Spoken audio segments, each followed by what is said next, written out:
નમસ્કાર મારા વાલા દર્શક મિત્રો, દેશ વિદેશમાં રહેતા દરેક મારા દર્શક મિત્રોને ડૉક્ટર શરદ સોનીના હર હર મહાદેવ. મિત્રો, આજના વિડીયોમાં હું તમને, જો તમે શિયાળામાં લીલી હળદરનું સેવન કરતા હો તો આ વિડીયો તમારા માટે ખાસ છે. તમે આ વિડીયો છેલ્લે સુધી જોજો.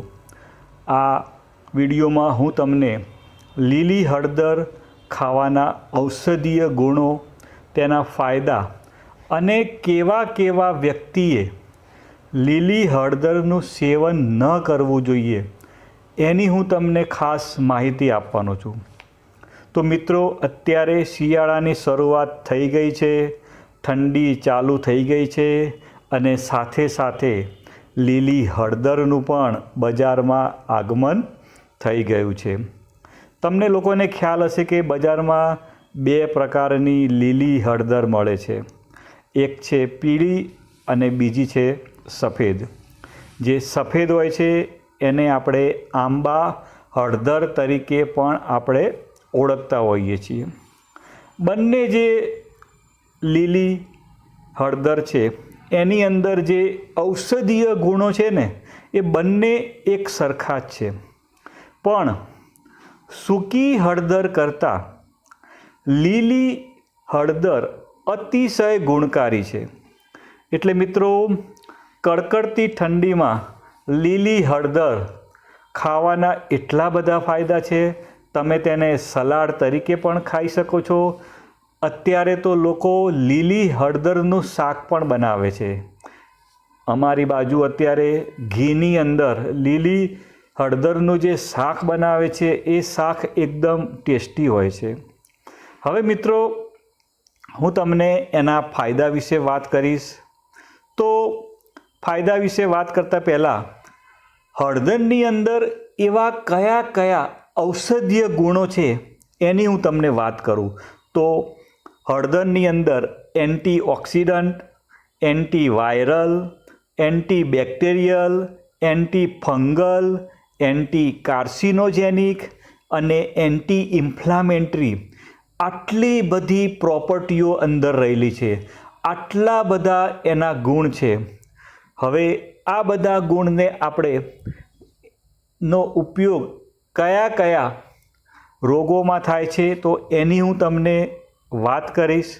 તો મિત્રો, તમને વાત કરી કે હળદરની અંદર એન્ટીઓક્સિડન્ટ પ્રોપર્ટી છે. તો એ પ્રોપર્ટી કેમ છે? કારણ કે હળદરની અંદર એક તત્વ રહેલું છે અને તત્વનું નામ છે કર્ક્યુમિન. એ તત્વ એટલું બધું ફાયદાકારક છે કે આપણા શરીરને ઝેરી તત્વોથી બચાવે છે. એટલે કે આપણે બહાર જઈએ ત્યારે આપણા શરીરની અંદર ફ્રી રેડિકલ્સના નુકસાનથી આપણને બચાવવાનું કામ કરે છે અને એનાથી આપણે કેન્સર, આર્થરાઇટિસ, અલ્ઝાઇમર જેવા રોગો સામે આપણને રક્ષણ મળે છે. હળદર આપણી ચામડી માટે પણ બેસ્ટ છે.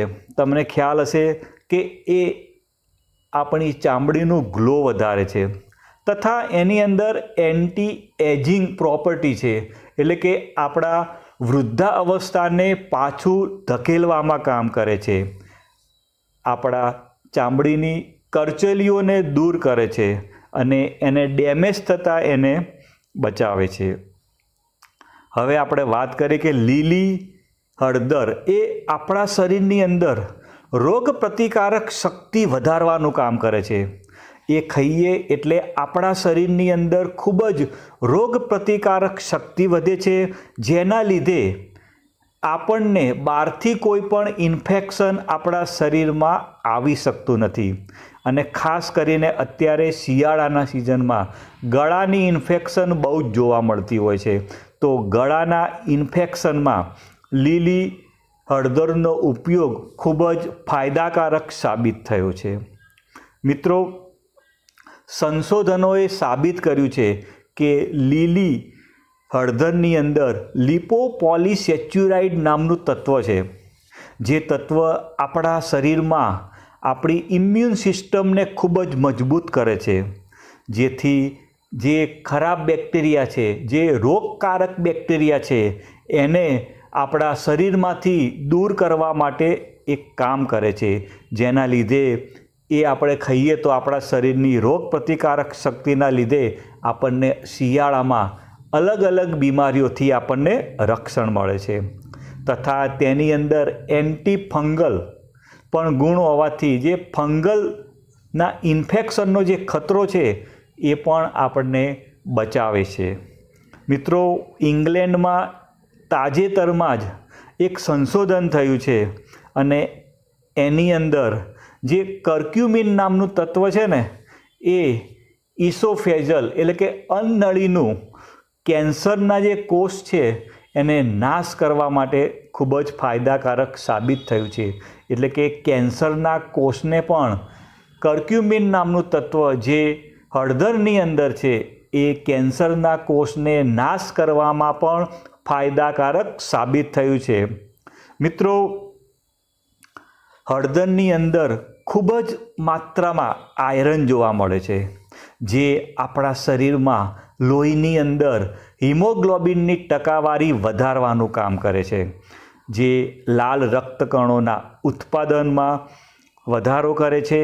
અને એ લાલ રક્તકણો હિમોગ્લોબિન એ શું કામ કરે છે તો એ આપણા શરીરમાં અંગે અંગમાં ઓક્સિજન પહોંચાડવાનું કામ કરે છે, અને જે ખૂબ જ જરૂરી છે. મિત્રો, તમને કીધું એ પ્રમાણે લીલી હળદરમાં ઘણા બધા તત્વો છે. એમાં એક તત્વ છે પોટેશિયમ, જે આપણા હાઈ બીપી છે, જેને હાઈ બ્લડ પ્રેશરનો પ્રોબ્લેમ છે અને જેને હાર્ટના રોગો છે એની અંદર એ ખૂબ જ ફાયદાકારક સાબિત થયું છે. હાઈ બ્લડ પ્રેશરને પણ કંટ્રોલમાં રાખવા માટે એ ફાયદાકારક સાબિત થયું છે. મિત્રો, જે લોકોને પાચનની સમસ્યા રહેતી હોય, જે લોકોને અપચો થતો હોય, કબજિયાતનો પ્રોબ્લેમ હોય, એ લોકો જો લીલી હળદરનું સેવન કરે તો એની અંદર ડાયટરી ફાઇબર આવે છે, જે પાચન શક્તિને ખૂબ જ મજબૂત કરે છે અને અપચો અને કબજિયાતની સમસ્યા દૂર કરે છે. મિત્રો, એક ખાસ વસ્તુ અગત્યનું કામ લીલી હળદર કરે છે તો એ આપણા લોહીને શુદ્ધ કરવાનું કામ કરે છે. મિત્રો, આપણા લોહીને શુદ્ધ, જેને કહીએ છીએ કે બ્લડ પ્યુરિફિકેશનનું કામ કરે છે, જે આપણા શરીરમાં રહેલા ટોક્સિન એટલે કે જે ઝેરી તત્વો છે એને દૂર કરવાનું કામ કરે છે. મિત્રો, ડાયાબિટીસમાં પણ લીલી હળદરનું સેવન બેસ્ટ છે. તે બ્લડ શુગરને કંટ્રોલ કરવામાં મદદ કરે છે, પણ તમારે એના માટે ડૉક્ટરની સલાહ લેવી આવશ્યક છે. એટલે તમારે જો ડાયાબિટીસનો પ્રોબ્લેમ હોય તો તમે ડૉક્ટરની સલાહ લઈને જ તમારે હળદરનું સેવન કરવાનું રહેશે. મિત્રો, તમને કીધું એ પ્રમાણે જો લીલી હળદરની છાલ ઉતારી દેવાની છે, એના ઝીણા ઝીણા ટુકડા કરવાના છે અને એની અંદર મીઠું અને લીંબુ નાખીને પણ જે ખાવાની મજા આવે છે મિત્રો, અને એને પણ તમે જો કાચની બરણીમાં ભરી અને તમે લાંબો સમય પણ એને સાચવી શકો છો. એટલે એવી રીતે પણ તમે એને ખાઈ શકો છો, લીંબુ અને મીઠું નાખીને. હવે જેને ગેસની સમસ્યા હોય એ મિત્રોને જો લાંબા સમય સુધી જો લીલી હળદરનું સેવન કરવામાં આવે તો ગેસની સમસ્યા જે લોકોને હોય છે એમાં પણ એમને ફાયદો થાય છે. હવે મિત્રો વાત કરું તો જે લોકોને સાંધાનો દુખાવો છે તો સાંધાના દુખાવામાં પણ લીલી હળદર ફાયદાકારક સાબિત થઈ છે. લીલી હળદર શરીરમાં કોઈ પણ જગ્યાએ સોજો હોય ને તો પણ એને મટાડવા માટે ફાયદાકારક છે. અને જે લોકોને ઘા થયો હોય એ ઘાને રૂજ લાવવા માટે પણ લીલી હળદર એ ફાયદાકારક રીતે સાબિત થયું છે. બીજી વાત કરું તો એલર્જી, જે લોકોને વધારે એલર્જી રહેતી હોય એ લોકોને પણ લીલી હળદરની અંદર જે કર્ક્યુમિન નામનું તત્વ છે એ એની અંદર ફાયદાકારક સાબિત થયું છે. હવે તમને વાત કરી એ પ્રમાણે હળદર લોહીને શુદ્ધ કરવાનું કામ કરે છે. જે જગ્યાએ ઘા વાગ્યો હોય અથવા લોહી વહેતું હોય તો પણ તેને રૂજ લાવવામાં હળદર ફાયદાકારક સાબિત થયું છે. મિત્રો, આંબા હળદરની વાત કરું તો એ શરીરમાંથી ઝેરી તત્વો ખેંચવાનું પણ કામ કરે છે તથા શરીરને ડિટોક્સિફાય કરવાનું પણ કામ કરે છે. શરીરમાં સારા કોષોની વૃદ્ધિ કરવાનું કામ કરે છે તથા રોગપ્રતિકારક શક્તિ વધારવાનું કામ કરે છે તથા તે તાવ, શરદી જેવી સમસ્યામાં પણ ફાયદાકારક સાબિત થઈ શક્યું છે. તો મિત્રો, હવે આપણે વાત કરશું તો લીલી હળદર લીવરને પણ સ્વસ્થ રાખવાનું કામ કરે છે અને જો તેનો ઉપયોગ કરવામાં આવે તો લીવરની કાર્યક્ષમતામાં પણ વધારો થાય છે અને એ આપણા લીવર માટે પણ ફાયદાકારક છે. મિત્રો, કયા લોકોએ હળદરનું સેવન ન કરવું જોઈએ? તો મિત્રો, જે ગર્ભવતી મહિલાઓ છે એમણે ડૉક્ટરની સલાહ લઈને જ લીલી હળદરનું સેવન કરવું જોઈએ. મિત્રો, ફરીથી કહું છું, જે ગર્ભવતી મહિલાઓ છે, જે સગર્ભા મહિલાઓ છે, એમણે ડૉક્ટરની સલાહ લઈને જ લીલી હળદરનું સેવન કરવું જોઈએ.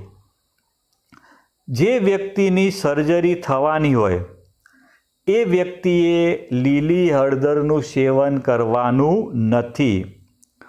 અને આગળ કીધું એ પ્રમાણે મિત્રો, ડાયાબિટીસના દર્દીઓએ સાવધાની સાથે તેનું સેવન કરવું જોઈએ. જો કે તેનું જો વધુ પ્રમાણમાં લેવામાં આવે તો એ બ્લડ શુગરને ઘટાડે છે. માટે ડાયાબિટીસના દર્દીઓએ, જેમને ડાયાબિટીસ થયો હોય, એમને ડૉક્ટરની સલાહ લઈને જ હળદરનું સેવન કરવાનું રહેશે. હળદરના વધુ પડતા ઉપયોગથી કોઈ પણ વસ્તુ આપણે લઈએ તો એ બધી વસ્તુ માપસરમાં જ લેવાની છે. કોઈ પણ વસ્તુ જો વધારે પડતી ઉપયોગ કરવામાં આવે તો એનાથી નુકસાન પણ થાય છે. એમ હળદરની વધુ પડતા ઉપયોગથી પેટમાં ગરમી થઈ શકે છે, ચક્કર આવી શકે છે, ઉલટી થઈ શકે છે અને કોઈક વાર ઝાડાની પણ સમસ્યા થઈ શકે છે. માટે કોઈ પણ વસ્તુનો વધુ પડતો ઉપયોગ ન કરવો જોઈએ. જે લોકોને પથરી છે એ લોકોને હળદર ખાવાની, લીલી હળદર ખાવાની મનાઈ છે. એટલે એમને પણ ડૉક્ટરની સલાહ લઈને જ એનું સેવન કરવાનું રહેશે. હળદરનો સ્વાદ ગરમ છે. આવી સ્થિતિમાં આ લોકોએ હળદરના વધુ પડતા સેવનથી દૂર રહેવું જોઈએ. કે જેની તાસીર ગરમ હોય એ લોકોએ હળદરનું સેવનથી દૂર રહેવું જોઈએ. જે લોકોને નાકમાંથી લોહી નીકળવાની ફરિયાદ હોય, ઘડીએ ઘડીએ જે લોકોને નસકોરી ફૂટવાની સમસ્યા હોય, એ લોકોએ હળદરનું સેવન ન કરવું જોઈએ. મિત્રો, તમને મારો વિડીયો સારો લાગ્યો હોય તો લાઈક અને શેર કરજો. થેન્ક યુ મિત્રો.